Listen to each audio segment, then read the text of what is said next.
Welcome to Ben on Breaking News. I'm Ben Meiselas, and this is your breaking news. You have Donald Trump saying that he expects there to be additional negotiations with Iran fairly soon.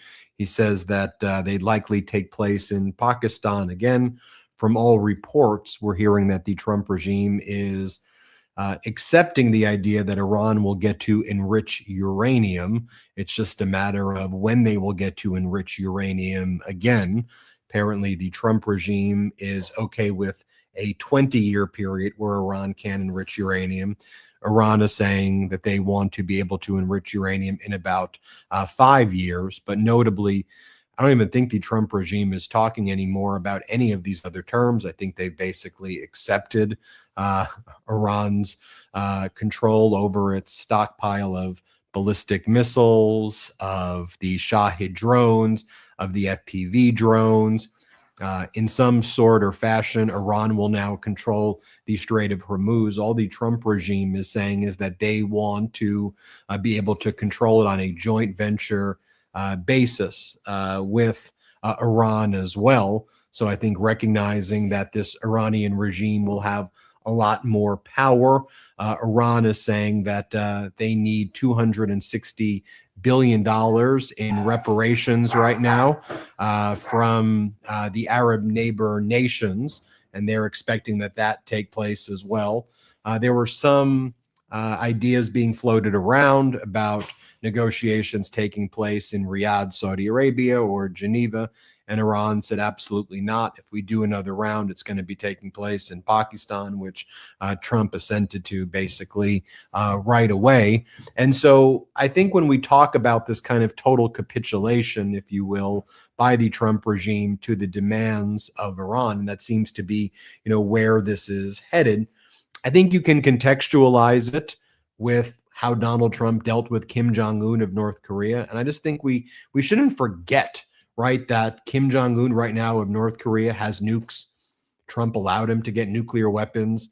I'm not sure if you even knew this, but Kim Jong-un has been doing missile tests pretty much every day for the past several months, and big missile tests took place over the past 24 to 48 hours as he brags about having nukes. We are a nuclear power in North Korea. The world understands that. Kim Jong-un says that. And he's also bringing up his daughter and his family as the next wave of leadership there in North Korea. I just reflect on former President Obama's presidency, where it was viewed as the ultimate sign of weakness, right? As how the media reported things. Anytime Kim Jong-un would do a missile test, how can Obama let a missile test happen? How dare he let a missile test happen? Or you remember under Biden administration, there were weather balloons overhead, and it was like, they're letting Chinese weather balloons get near the United States. Then it turned out that these weather balloons frequently took place under the first Trump administration, and the Trump regime then just basically ignored it and covered it up and pretended it wasn't happening. But Biden was transparent and actually took action against it. And so, what did Donald Trump do to Kim Jong-un, right? What did the great deal maker do? Kim Jong-un got nuclear weapons. Kim Jong-un got everything he wanted. And now he just does ballistic missile tests and is stronger than ever. And Donald Trump got love letters from Kim Jong-un and totally played. That was the excursion there. And now the media doesn't even talk about it, right? When Kim Jong-un does ballistic missile tests, it's not even really even discussed or talked about. So it seems where Donald Trump is landing this ship, if you will, if you even want to call it landing or crashing this plane, if you will, is, Iran now emerges as a world power, right? Iran stronger than ever right now.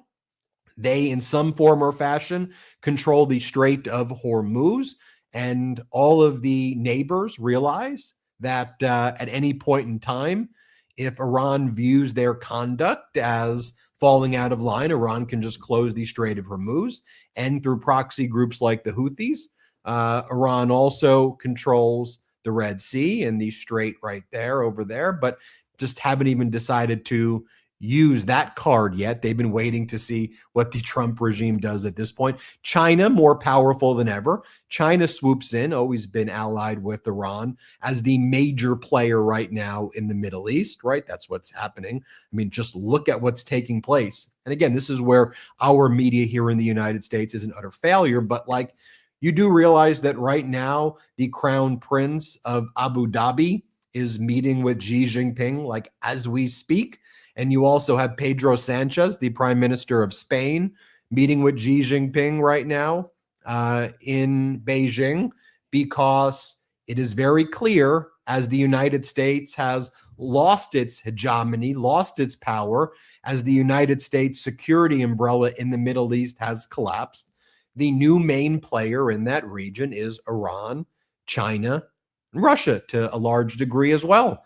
And also now what you're seeing is, well, like, what do we do with the U.S. security umbrella, crumbling under the Trump regime? Well, you have France and the U.K. proposing a coalition that doesn't include the United States, the way they describe it, that doesn't include the warring parties, and they are forming an alliance to try to deal with bringing stability and security back right now in their own way, in a defensive posture to the Middle East. You have a lot of these Arab nations that were once allied with the United States, whether it's Saudi Arabia, whether it's Jordan, whether it's Qatar, whether it's Abu Dhabi, United Arab Emirates, whether it's Bahrain, whether it's Iraq, whether it's any of these, Kuwait. They've been forming and making deals with Ukraine. Just think about that. As Donald Trump has threatened and attacked and gone after Zelensky, Zelensky has the best understanding of 2026 modern warfare because of defending valiantly and also going on the offense against Russia. I mean, Ukraine has all of the unmanned vessel defense that it utilizes in and around its territorial waters and nearby. It has the top drone technology, the drone interceptors, the wherewithal about how you go about intercepting the Shahids and the FPV drones, how you go about have either utilizing drone jammers or evading drone jammers through various technologies. I mean, if you look at some Ukrainian towns and cities, they have netting all over them because of the threat of these drones. And so you have, interesting defensive techniques. So nations are going to Ukraine in order to learn information, and Ukraine's out there striking deals in the Middle East to rebuild the security umbrella. What's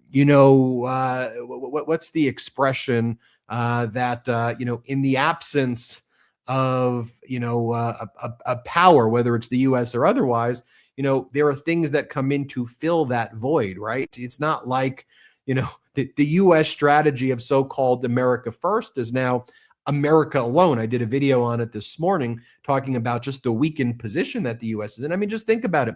You have Iranian social media accounts making posts like this: the Strait of Hormuz is in social media. If someone blocks you, you just can't block them back. We've heard these stories about Malawian,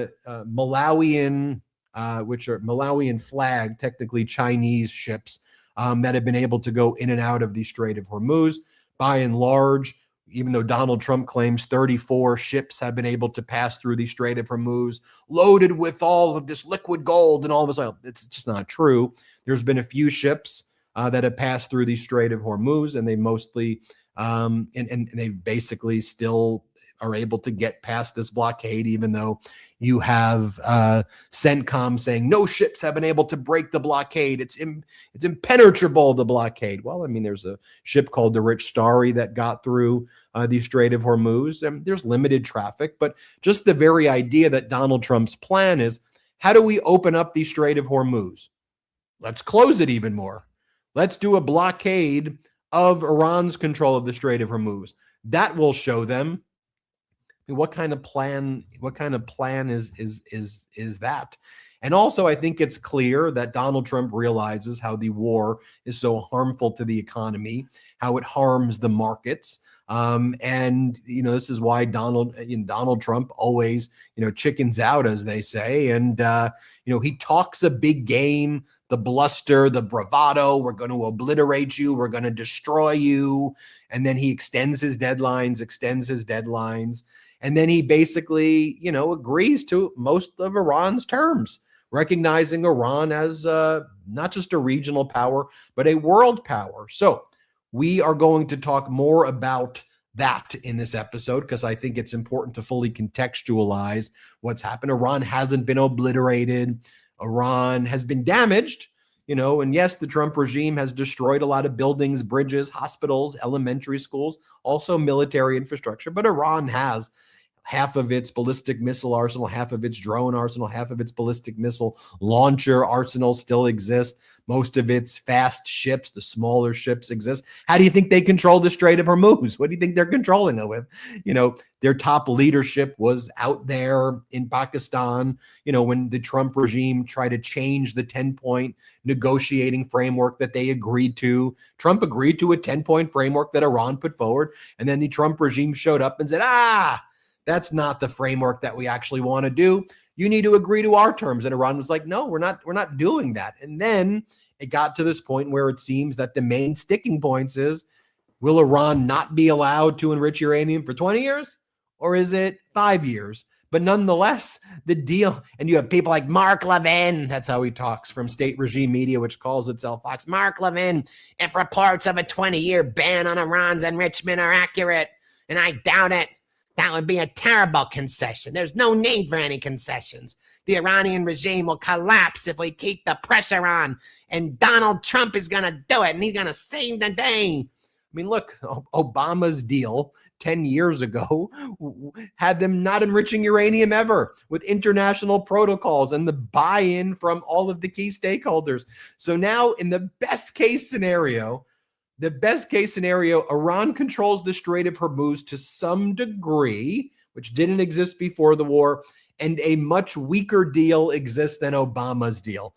Great deal making, Donald. You did it again. Fantastic. And it needs to be talked about like this, with the truth, with what's really going on, so that people understand the stakes here, and that this doesn't just get, passed along to the next presidency, and then whoever it is as the Democrat inherits all the mess, then they have to deal with it. And then the Republicans are like, oh my God, can you believe what they're doing? It's like, well, Donald Trump left them the biggest mess imaginable. And we have to be able to document that right now so that we end this freaking cycle of Donald Trump destroys and then MAGA blames, and the arsonists pretend that they're the firefighters when they're not. Okay, we have to just hold accountability. This should be a bipartisan issue. This should be bipartisan. And speaking of bipartisan, again, I want to go back to international in a moment, but I want to talk about domestic as well, because Congress, after a long vacation while this war was taking place, must be nice to vacation as long as they've been vacationing. They are back right now. And one of the first things they do is they help Pam Bondi not show up for her deposition, where she's been lawfully subpoenaed before the House Oversight Committee. I want to bring in right now the man who made this post right here. For those on audio, we're showing a Scott McFarland post where he got a scoop from Democratic Congress member and ranking member of House Oversight, Robert Garcia, that Pam Bondi was a no-show for her deposition today. Pam Bondi is evading a lawful congressional subpoena by failing to appear before the Oversight Committee for a deposition about the Epstein files and the White House cover-up. This subpoena applies to her regardless of her title. She must appear before the committee, and if she continues to ignore the law, Oversight Democrats will move forward with contempt proceedings immediately. We will fight until there is true accountability and justice. Let's bring in the MeidasTouch Network's chief Washington, D.C. correspondent and host as well of Scott McFarland Reports on his YouTube channel. Everybody subscribe to Scott's YouTube channel. Scott is live right now on Capitol Hill. Scott, it's great to see you reporting live from D.C., from Capitol Hill. Talk to us first, if you will, about what's going on with Bondi's deposition, the response by Democrats, and also the response by Republicans. My freshman year, high school English teacher is so proud there were no freaking typos in that long quote that I did verbatim from Robert Garcia. I got the punctuation right, Ben. Nailed all the spelling. Look at that. That's playing with an A game right there, Ben. So Robert Garcia gives this big statement, and it's been echoed by other members of the House Oversight Committee. I just spoke with James Walkinshaw, who says this really is a snub to the people in addition to the Congress. She was to be here today. She was subpoenaed by name, not by power, not by position, and she didn't show. So she has defied the American people and their representatives. Contempt proceedings would be done through a vote in the U.S. House if they want to find her in contempt of Congress. And they may or may not move on that. That may happen. The Republicans have been silent on her no-show today. They have not been criticizing nor been alibying her no-show. But there's a real fundamental bottom line here, Ben. It would be the Department of Justice that would have to decide whether to prosecute Pam Bondi for contempt of Congress. It truly would be Todd Blanche who decides if Pam Bondi gets charged with a crime. That's not even in the fan fiction version of what happens next. So they're without a lot of leverage here other than public pressure. And because, Ben, the Epstein Files coalition is bipartisan and unique in nature, because it's a unicorn, they really can apply some political pressure here on Trump, on his team, and on Pam Bondi to get her here eventually. So you had Todd Blanche basically saying today as well, we've turned over all of the files. There's nothing to discuss anymore regarding Epstein. We're putting a kibosh on it, basically. And he reiterated during his first press conference as acting attorney general that this is over. Don't talk about it. He said, we've turned over all of the documents, when in fact the Democrats say, and I believe rightfully so, there are still millions of documents being withheld under privilege grounds or assertions of privilege that probably shouldn't be made. One such privilege that the DOJ is claiming is a big one, deliberative process, which kind of eats the whole, if you will, of the production, where basically, for those who don't know what a deliberative process, basically that's everything that takes place in a DOJ investigation when they deliberate in that process of internal communications in a typical criminal case, because it would make no sense to give a criminal defendant the internal communications of the DOJ. That is a privilege that understandably applies to an active current case where there's like a criminal trial, right? Because you don't want the inner workings being known. But now, many years later, when you have a law that doesn't provide a basis to assert those privileges to begin with, they're asserting like a litigation trial privilege, deliberative process to not turn over what I think, Scott, would be a bulk of these documents. And Blanche is saying we're done. And so how is that playing out there?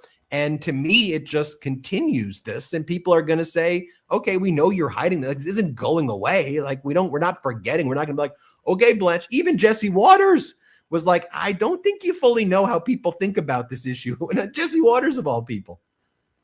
Todd Blanche can want this to be over. He can want to turn the page the same way my 15-year-old son can want to borrow dad's car. It ain't happening, but you can want it. That's wonderful. This is not so much a legal distinction as a political one. I'm sitting in the Capitol, Ben. This is a political animal. And though Todd Blanche thinks he may have a legal ground to stand on by withholding 3 million pages of these records, 3 million, that's not quite how it works here. There are political pushes and political shoves, and he's on the wrong side of an issue vis-a-vis his own party. Remember that Epstein Transparency Act passed 434-1, basically. One dissenting vote only. The Republicans voted in a wave to support the release of these files. So he is defying his own party to a degree. And I don't hear James Comer, the other oversight Republicans, saying, yeah, we're done. It is over. Todd Blanche is right. So he may be going up against his own party here on Capitol Hill. That's not sustainable. You can't keep just hoping it goes away, because the survivors are not going to be quiet. Members of the Oversight Committee are clearly not going to be quiet. They're going to keep pushing this. At some point, the public, voters, are going to see the asymmetry then between Bill and Hillary Clinton sitting for a deposition, a former president, behind closed doors, and Pam Bondi, who is uniquely relevant to this conversation, not doing so. Talk to us about the legislation introduced by Democrats today to set up a commission on presidential capacity for Donald Trump's ability to discharge his duties. And we know that Democratic Congress member and ranking member of the House Judiciary Committee, Jamie Raskin, has been saying that what we've all been, I think, observing, that Donald Trump's physical and cognitive capacity appears to be deteriorating. Just when you watch his behavior recently, his posts, it seems to be getting worse. And that's what Congressmember Raskin was getting at. What are you hearing about this commission, and what's this all about? What Congressman Raskin described today used pretty muted terms for him and for the situation. He says the president's been volatile and incoherent. You could argue that's an understatement, because you could also argue that it's been unhinged, unspooled, if not completely mad, the things he's been posting and the things he's been saying. So you have to look at this as a short-term or a long-term strategy. In the short term, nothing's going to become of these commissions that are being set up or these efforts to better prepare for the 25th Amendment. That ain't happening. I mean, there's no feasible, tangible way to get to the 25th Amendment in the short term. But for long-term prospects, this is really a good, optimistic moment if you're a Democrat, because it shows you the party feels comfortable communicating on this issue. The party feels comfortable saying, this is not normal. We need to consider finding whatever we can do to support the cabinet moving against Trump. Compare that, Ben, to 2024, when you're walking on eggshells sometimes, talking about things so as not to affront or to somehow offend the purple district voters or those who aren't concerned so much about Trump, more about their bottom line. Democrats feel pretty comfortable talking about this right now. So either their polling, their research, or their door-to-door knocking indicates, yeah, the American public is growing increasingly concerned. So for Democrats, in the short term, this talk of the 25th Amendment doesn't really do anything in a realistic, retail way. But for the November 2026 of it all, this may be a good sign. What's the mood like on Capitol Hill with the resignations of now former Congressmember Swalwell and former Congressmember Gonzalez? I also know on a bipartisan basis, we are hearing many other members of Congress saying, not only is this unacceptable behavior, obviously, but, we need to, uncover who else on Capitol Hill has these NDAs that have, tried to block information about their own sexual assault and sexual harassment settlements being resolved. And, I've seen that on a bipartisan basis. And, on a day where Congress has been vacationing during some of the most critical times in our history for many, many weeks, they show back up and you have these resignations. So what's the mood like there from both sides? Some of this is going to elicit cynicism. I mean, there's a pretty unanimous force here that the opinion is both Swalwell and Gonzalez needed to go. They can't serve their constituents and ask for things and negotiate and legislate with all this hanging over their heads. They needed to go. Seems to be pretty much a unanimous opinion. You don't have the same rights you have in court when you're being an elected leader. You have a different threshold where you need to leave. So we're there. That they had to wait to do it as a pair is going to draw some cynicism, that we had to make sure everything was balanced on the House floor before we do the right thing. That is such a Congress thing to do. And there they were, they did it. But I think there's a much broader issue. There were some safeguards put in place, Ben, in 2017 during the Me Too era to help provide more of a safety net for legislative staff in America, because Congress is like its own small business. Every member of Congress is his own or her own boss. There's no HR office. There's no types of protections you get if you work in the private sector for a company or if you work in the public sector for a local government. So they put some safeguards in place, but this place is absolute tinderbox for sexual misconduct. It has been for as long as there's been a Congress. To a degree, this is a little bit like a dog biting the man versus a man biting the dog. We almost expect a rhythm that there be sexual misconduct among members of Congress. That is a horrible thing, but it's reality. Think of some of the dynamics at play here, Ben. You have very young people, some fresh out of college, far from home, working for bosses who have no oversight and no accountability. and you have these members of Congress 3 days a week away from their spouses here in Washington, boozed up. It's a terrible combination of things. No single person is to blame for the broader risk, but they sure are to blame for what they've done with their staff. It's a terrible situation. They need to consider more safeguards for the young men and women who want to serve their country, work for a very discount salary, and be part of the U.S. Congress. Any other observations that you are making today after this vacation while country's been in war, gas prices are up, things are far less affordable, consumer sentiment is at record lows, even worse than great recessions, dot-com crashes? Since some of these surveys have been around, people have never felt worse about the economy. We often hear about K-shaped economy, where the rich getting richer, that's the upper part of the K, and people who are struggling are doing worse. It's the lower part of the K. That's the euphemistic, bizarre way it's kind of referred to as. But what else are you seeing? Before we go, you know this institution, this building, this town better than just about anybody. What are you seeing? I'm glad you asked, because one thing really jumped out at me today. I interviewed a bunch of senators on a bunch of things. There was one moment with, of all people, Senator Cynthia Lummis, Republican from Wyoming. I think the Trumpiest state in America. I think Wyoming is, and she certainly has been a MAGA ally. We asked her about gas prices, because we've been asking a lot of people what they make of this. And Senator Lummis says, I will admit I'm really concerned where this is going. And to have a Republican say, I'll admit I'm troubled by where we are right now, that's quite a thing to acknowledge aloud into cameras.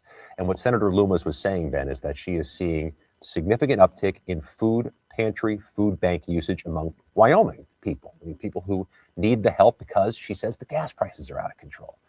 And that is a frank acknowledgement from a member of the MAGA loyal part of Congress, from somebody who is from Wyoming of all states. I think that's a read on how some of these Republicans are viewing the reality right now. Some may not say it. Some are going to continue to defend the war, defend the president's stewardship. Tomorrow, Ben, there are going to be this big set of press conferences and events here at the Capitol celebrating tax day and the president's tax policies, arguing it gets more money in the pockets of Americans. It's a tough day to make that argument, because none of us feels like we have enough money in our pockets. And with gas and grocery prices where they are, a change in the tax code doesn't feel like it really lands. Not now. Well, his PR stunt yesterday involved a DoorDash grandma who claimed she was making $22,000 a year, and that the tips made up half of her income at $11,000, and that the savings that she made on no tax on tips allowed her to provide some treatment for her husband who had stage 3 cancer, because there was no health care for her husband. Although when you break down the fact that she was making $22,000 a year by her own admission, the tax bracket that she falls in is such that no tax on tips would probably have a de minimis, if any, impact upon her. And I think one of the big takeaways is, wait a minute, a grandma has to work in DoorDash in order to hope that her husband can live, because we don't have a healthcare system. I think that was one of the takeaways. And Donald Trump handing her a $100 bill as though, be grateful for this. I'm going to give you breadcrumbs, and this is what you deserve. Good luck with your husband's cancer, was also a lasting takeaway. Any reflections on that, Scott, before we go? Boy, that was a photo op that seemed to backfire. What good came of that thing? Even in the news silos, where they tend to consume Trump news without any counterpunching, without any context, I don't know how that thing fell anything but flat. And it's going to take more than that to change the narrative on the economy. And tax on tips is almost the least of people's concerns, when the gas is like a tax in and of itself. Before we go, tell everybody about the growth of your platform, where people can find out. Just at Scott MacFarlane Reports. If everybody just searches at Scott MacFarlane News on YouTube, make sure you're all subscribed. And everybody in the chat right now, put out a blue heart if you can, to show us that you are subscribed to at Scott MacFarlane News. In the future, we will make sure that we have a emoji for you to replace We'll do it. Everyone wants a Scott McFarlane emoji, but everybody can let us know that they're subscribed. Tell us about the growth of your platform, though, Scott. Thank you. We hit a big milestone, Ben. My mother learned how to define it. My 79-year-old mother learned all the technology. That's how important the content is, brother. Nightly, we have Scott McFarlane Reports, a deep dive of enterprise reporting exclusive to MeidasTouch Network. And then in the morning, we do it again with a whole bunch of stuff that developed overnight that we care about. The unfiltered stuff, the stuff that isn't platforming lies and conspiracy theories, and no sane washing. That kind of news, which distinguishes you and me from an awful lot of linear legacy media. Scott McFarlane, we appreciate you. MeidasTouch Network Chief Washington, D.C. correspondent, and of course, the host and founder of Scott McFarlane Reports at Scott McFarlane News on YouTube. Thanks, Scott, for joining us. Thank you, Ben. Scott McFarlane, everyone. Let's take our first quick break of the show. When we come back, we'll talk more about Donald Trump's capitulation to Iran and what's really taking place internationally. We'll talk as well about Prime Minister Carney in Canada getting a majority government as Pierre Poilievre, the Maple MAGA, has not just fallen, but fallen to new depths. But that's what happened when you fester in the depths of depravity there. The big victory by Peter Magyar in Hungary, the pro-democracy party finally ousting Viktor Orban. We'll talk about that. We'll talk about much more as well. Let's take our first and only quick break of the show. We will be right back after this quick message.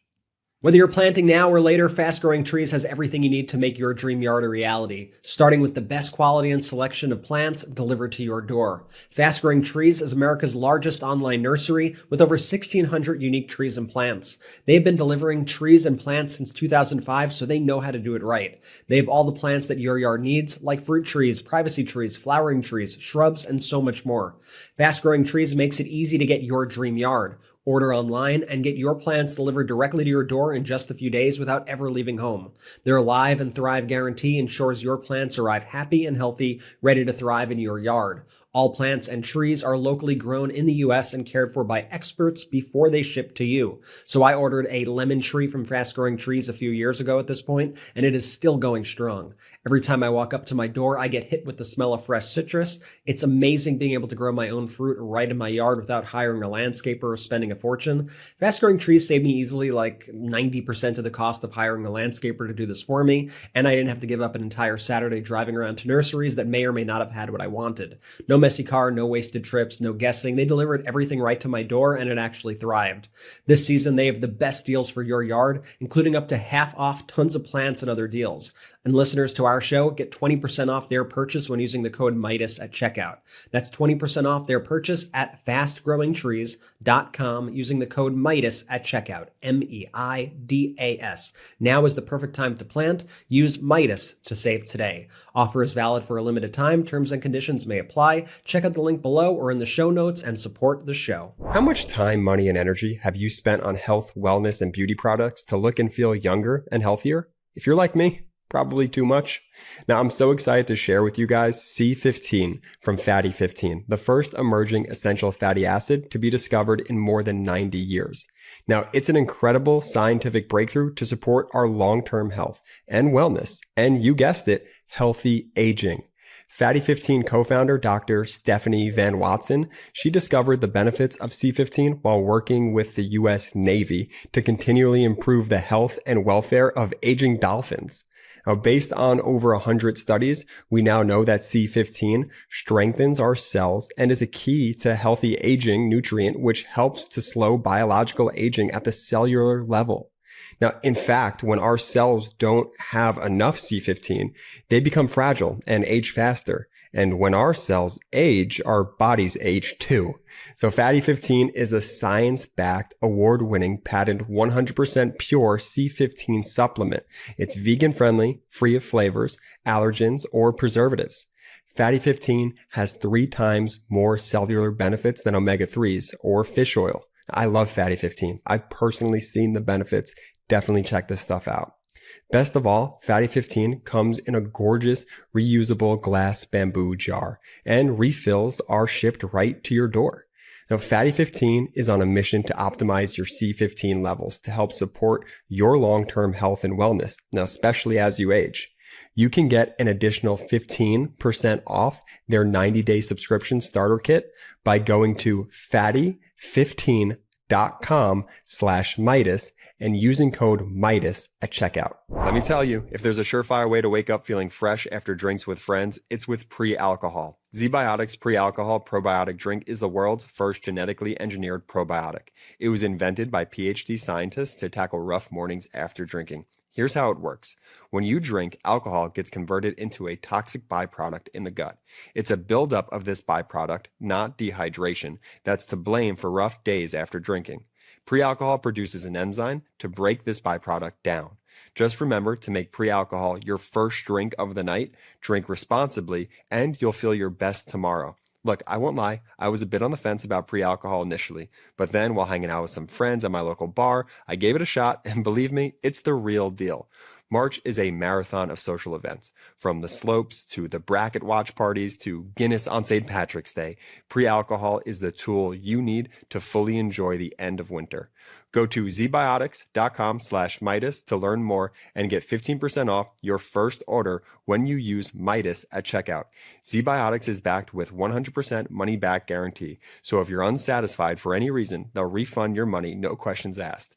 Remember, head to zbiotics.com/Meidas and use the code Meidas at checkout for 15% off. Welcome back, everybody. I'm Ben Meiselas. This has been on Breaking News. It was so great to have Scott McFarlane join us on this Tuesday's Ben on Breaking News. I talked to him at the end about that DoorDash grandma stunt. She also has been kind of touring around with the MAGA Republicans. She gave testimony in Nevada as well. There she was, a little bit of a different look over there, but providing testimony, over there. As I mentioned in a video I made this morning, look, her story doesn't make much sense, because if she's really making $22,000 a year, she falls into the lowest tax bracket. So already her entire, at most, taxable income generally will be at 10% of $22,000 maybe. So the no tax on tips regarding kind of that component, maybe you would say at most would save her, I don't know, $500, $1,000. And that's just not the type of money that it could actually meaningfully help somebody's cancer treatment with stage 3 cancer. That may help you for about 20 minutes in an appointment with an oncologist, but that's not going to be able to fund anything materially. So just the numbers there don't make sense. I'm not sure if they're trying to imply that that she got an extra $11,000. That's not the way money works. So I'm not, like, I think maybe that's how they tried to push it to state regime media viewers, as though like she got $11,000 more. That's not what a deduction is, and that's not what was even being said. But then I reflected in this video I did this morning about all of these stunts that Donald Trump, pulls, and that corporate media always buys hook, line, and sinker. Remember Donald Trump's black church stunt in Detroit? He said, "I'm giving this big speech at a black church." And remember, all the corporate news reported it. Oh, look, Donald Trump has all this support amongst Black Americans because he's doing the black church speech. Then you dig deeper, and it's like a church that's embroiled in litigation, and that the kind of current head of this church was like fighting and with the other head of the church, and they had to bring in a bunch of Donald Trump's white MAGA supporters to fill up the church. And remember, at the MeidasTouch Network, we were the ones who did the report. It's all white people in the black church. So it's red flag. Remember that? Remember the Chick-fil-A stunt, where there's a lady by the name of Michaela Montgomery, I believe is her name, who's a MAGA operative, black lady, and she would go to the Chick-fil-A, and then she would be at the church, and then she would be at this event, and she would always be like hugging Donald Trump. And then Trump would be, "You see, I have big support amongst black women," and it would be the same lady, Michaela Montgomery, would be the person going to each of these events. And we called her like Chick-fil-A lady, remember? Because she would be at all these events. And we pointed it out to say, no, it's just a silly PR stunt. Like, don't fall for this. Remember, Donald Trump would be like, "I'm going to the bodega, everybody. just me taking a little trip to the bodega, when he wanted to show that he had Latino support in the Bronx and in Harlem. And it would be the same young Republicans who would show up, who were part of the college young Republicans there of New York City, would be like, look, same exact people. Hello. Remember, he would show up to the barbershop, and he would go to like a black barbershop in Atlanta. And like the Trump campaign would say, oh, we're doing a community service event to uplift businesses. And then like Trump would show up, and then like the head of the barbershop would be like, yeah, it wasn't pitched to us as a campaign event, but the Trump regime was like, look, we have the support amongst black men and barbers. Look what we have right here. And he would do that, over and over again. Remember, he would have the fake firefighters would show up, and it's like it was people who weren't firefighters pretending to be firefighters, like at an event. Remember, he did the stunt in I think it was in Michigan, where it was at a non-union shop, and it was an event pretending to be union workers, and he like rented out the non-union shop and gave them shirts that say "Union Workers for Trump." Even a post that's not getting a lot of attention based on all the other crazy stuff that he's posted recently. He made this post, and he claimed that he saved Ed McMahon from foreclosure in 2008. Like Trump made this weird post, and he was like, nobody knows this about Donald Trump. This is what Trump's post said. But back in 2008, Johnny Carson's sidekick, Ed McMahon, was 86 years old. He was dying, and he was losing his home. Donald Trump bought the home, allowed McMahon to live in there for the rest of his life, and made sure that during this horrible circumstance, Trump's hero, who Trump watched when he went to business school, would be able to live in his home. And it was a great thing by Donald Trump. And then you actually look into the story, and it was like, no, in 2008, Trump leaked to the LA Times that he was buying McMahon's home in 2008, and then never did it. And then McMahon's daughter was like, yeah, he said he was going to do it and then never followed through. And he like increased the torment and tragedy that we had, so we can get like a PR quote in the LA Times that he was like helping, but then never actually did it. And now in 2026, in April, he's posting about that as though he like helped McMahon. I mean, it's just a really weird, deranged thing. These are all stunts. It's all propaganda BS, and it's intended to manipulate. And it's such a big lie, all the stuff that he does, like when he says his trade deals, $21 trillion were brought in. No, all of it's a lie. Which portion? All of it. You mean to tell me that someone would lie about 21 trillion? Yeah, I mean to tell you. He would lie about $21 trillion. And now when you see the statements coming out from CENTCOM in the war, and it's like, the blockade is going great. No ships are going in and out. Iran is collapsing right now. One of the sad things about this war was actually a realization that was articulated not just by me. You may think, oh, well, Ben, you don't like Trump or this or that, so I'm not sure. But who else is saying what you're saying? How about the editor at large at the Wall Street Journal, who said, like, we have to like come to believe right now Iranian media like Fars and Tasneem and Mers and others more than what Trump is saying. Yeah, the Iranians are close. It's all propaganda sometimes in war, but what they're saying often resembles the truth more than what Donald Trump. That's a really sad realization to have to make right now, that it's like nothing we were told was true. And we have to fundamentally question as well that purported crash of the F-15E, when apparently 2 F-15E fighter pilots ejected, and they were safe, and that they were there, and that there was a rescue mission that just happened to be right by Iran's nuclear facility in Isfahan, and that the U.S. built an Air Force base apparently there, a mobile base, in order to extract these 2 F-15E pilots, and it required hundreds of special forces and 2 C-130s and a Chinook and multiple other helicopters. And all of those airplanes and helicopters had to be destroyed. $1 billion of aircraft and helicopters destroyed as well. Multiple MQ-9 Reapers destroyed in this operation. And who are these people? Do you? I mean, I'm asking the question, like, do you know who these F-15E pilots are? Like that isn't it odd that like we've never met them? Like we don't know who they are, like what's their condition, what's happened to them. You know, we're supposed to believe that one of them was a colonel, which is kind of odd that they would be, not impossible, but a little bit odd that they would be doing a mission like that. But okay, you're telling me a colonel. Who's the colonel? Do you know? Does anybody know? We're supposed to just stop asking questions, or why was there hundreds of special forces? I mean, at a most common sense level, if we were going to extract 2 F-15 pilots, wouldn't you want to make less noise?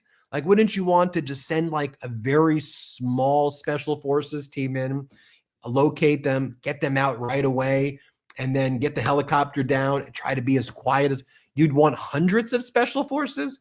I mean, or the alternative, was there a mission to try to get to the Isfahan nuclear facility, which was nearby, in order to, you know, take this ridiculous idea we were going to take the enriched uranium from it, and then Iran was able to neutralize some of the airplanes, the C-130s and such, that were landing.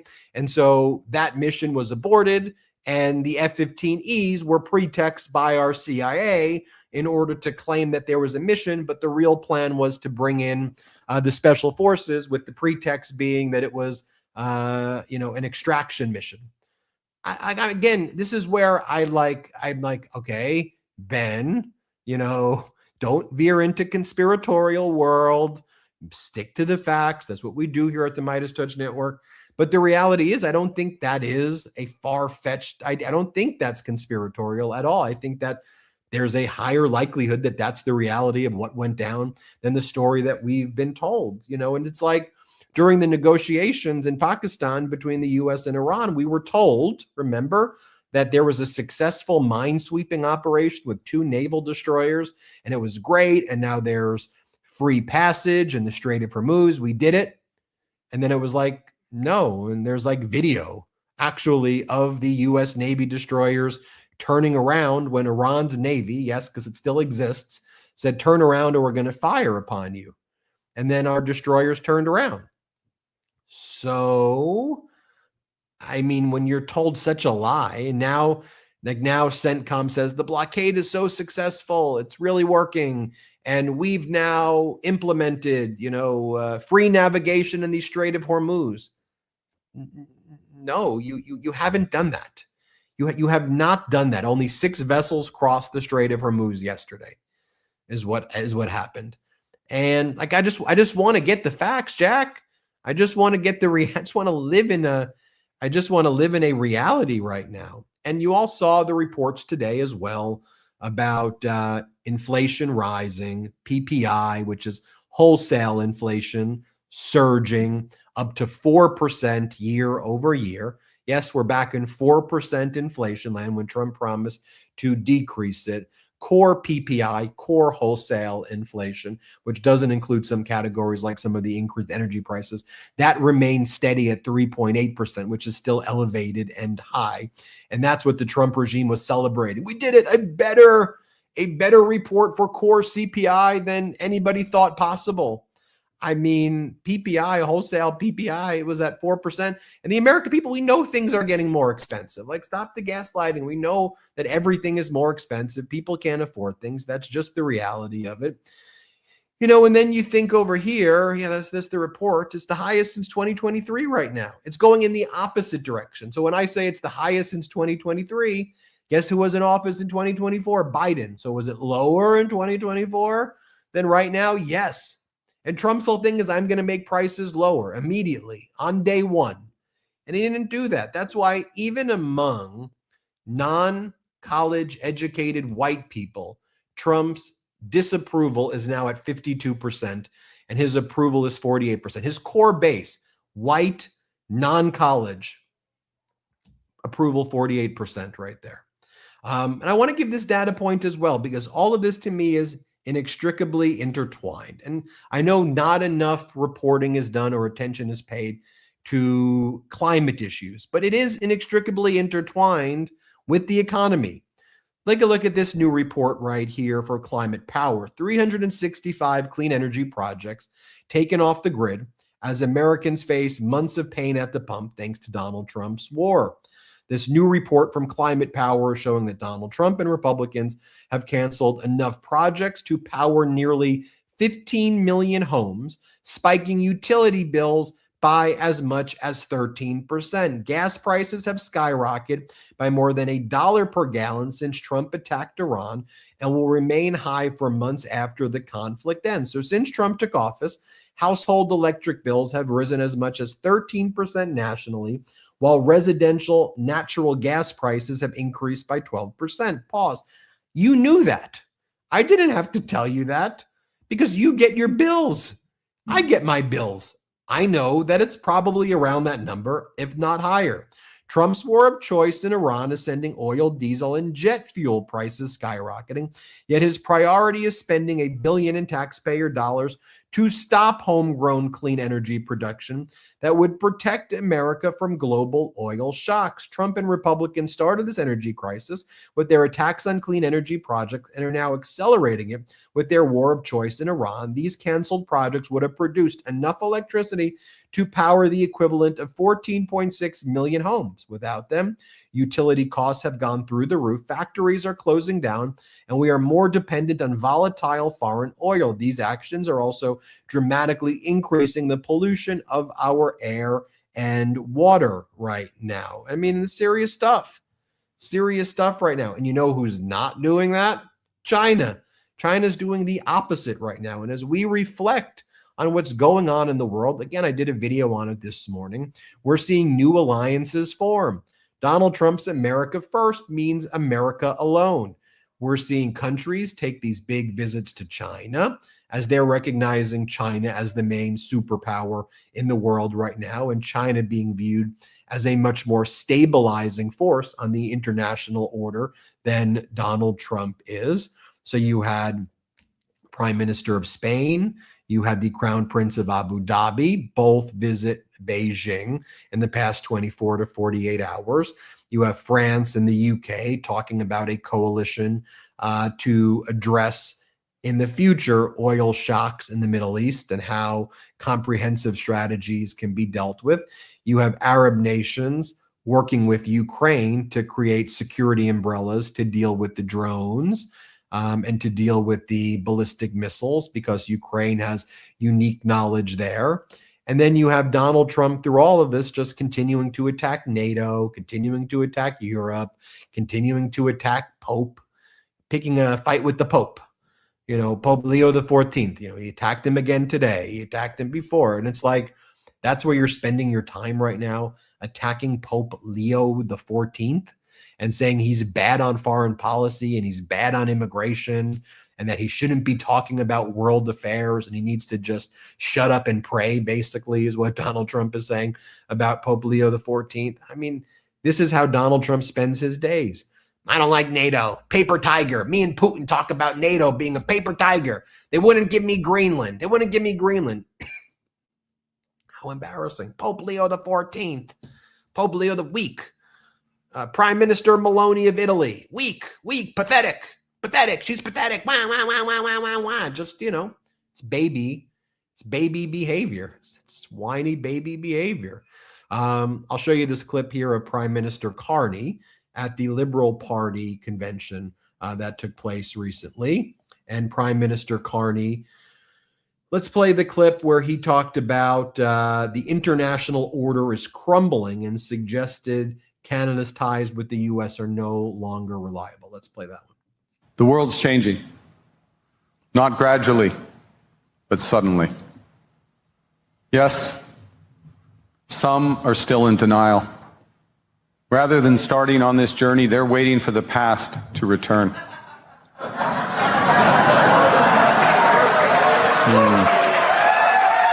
Nope. But hope is not a plan, and nostalgia is not a strategy.